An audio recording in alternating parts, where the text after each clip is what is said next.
பாரத் மாதா பார்வதி மதுரை மீனாட்சி முக்கால் சத்தியம் டெல்லி நீதிமன்றம் கோர்ட்டு, தமிழ்நாடு நீதிமன்றம் கோர்ட்டு, இலங்கை சுலோன் நீதிமன்றம் கோர்ட்டு, எல்லா நீதிமன்றம் உலக நாடு நீதிமன்ற கோர்ட்டில் வழக்கு இன்னும் முடியாமல் இருக்குது. வழக்கு தொடர்ந்துக்கிட்டே இருக்குது. வழக்கு தொடருது. தப்புக்கு தண்டனை கொடுக்க முடியாத நிலைமையில் உட்காந்துருக்காரு. இதே இன்னும் கேள்வி கேட்கலன்னா இப்போ என்ன அர்த்தம்? அந்த கணக்கை முட்டுப்புள்ளியை பிடிக்கார். தேர்தல் அதிகாரி கணக்கை முடிச்சிருக்கியாடா. இப்போ நீதிமன்ற கோர்ட்டில் அவ்வளோ நீ கேஸு நிலுவையில் நிற்கி கேஸு பூரா தண்டனை வாங்காமல் ஓடிக்கிட்டு இருக்கான். என்ன காரணம்? எங்கன்னு அந்த பேப்பரை, அந்த சீட்டு விளையாட்டு பேப்பரை வீசிட்டு சம்முனா பொண்டாட்டி பிள்ளையோட நல்லா நக்கி போகிறான். புரியுதா இல்லையா? தப்புக்கு தண்டனை வாங்காமல் போய்கிட்டு இருக்கான். பார்த்தியா பார்க்கலையா? தேர்தல் அதிகாரி வைக்கலாமா? இது வைக்கக்கூடாது தெரியுமா?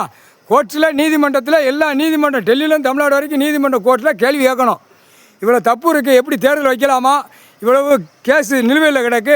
எல்லாமே கேஸ் வழக்காடி நாளும் பொழுதும் ஓடிக்கிட்டு இருக்கு. தண்டனை வாங்கலை. பேப்பரை வச்சு விளையாடுற விளையாட்டு, சீட்டு விளையாட்டு நீ கேட்டியா கேட்கலையா? கேட்கலை. தேர்தல் வைக்கலாமா?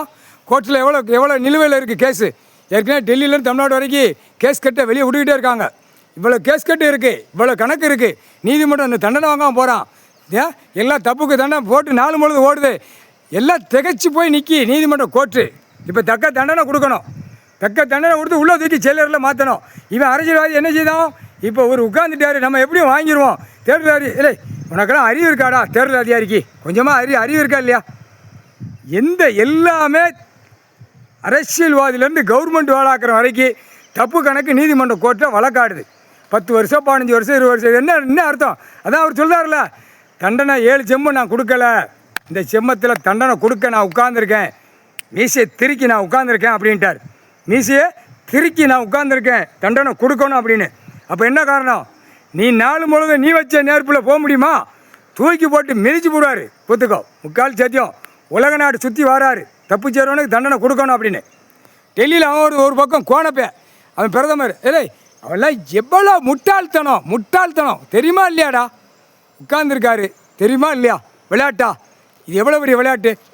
இப்போ தேர்தல் அதிகாரியை பிடிச்சாச்சுன்னா ஆட்டோமேட்டிக்காக அரசியல்வாதி பூரா உள்ளே போயிடுவான். அதான் கணக்கு.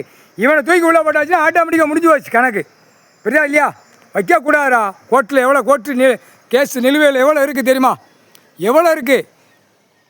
மாவட்ட கோர்ட்டு, சிட்டி கோர்ட்டு, உள்ளே எத்தனை கோர்ட்டு வழக்கு உள்ளே 10 கோர்ட்டு, 5 கோர்ட்டு, 7 கோர்ட்டு, 13 கோர்ட்டு எல்லாம் இருக்கிற கோர்ட்டில் இன்னும் முடியாமல் இருக்குது. எப்படி தேர்தல் நீ வைக்க? எதான் கடைசி அத்தியாயத்தில் பிடிச்சாரா? பார்த்துக்கிட்டே இருப்பார். கடைசி கணக்கை உள்ளே விட்டுருவார். இராணுவ வானரப்பட வரல, ஆட்டோமேட்டிக்காக தோண்டி உள்ளே தூக்கி போடுவான். 13 ஜெயிலரோ 13 கம்பியில். புரிஞ்சுக்கோங்கடா. கேஸை முடிக்காமல் தேர்தலே வைக்கக்கூடாது. கேஸ் இவ்வளோ நாளாக ஓடிக்கிட்டு இருக்கு. 76 வருஷம் கொடியை தூக்கணும் பூரா. 76 வருஷம் ஆண்டு காலமாக உள்ளே நிற்கி கோர்ட்டில் நீதிமன்றத்தில் வழக்கு நிற்கி தண்டனை வாங்காமல் நீதிமான் கணக்கு போட்டார். இது நீதிமான் கணக்கு. முக்கால் சத்தியம்.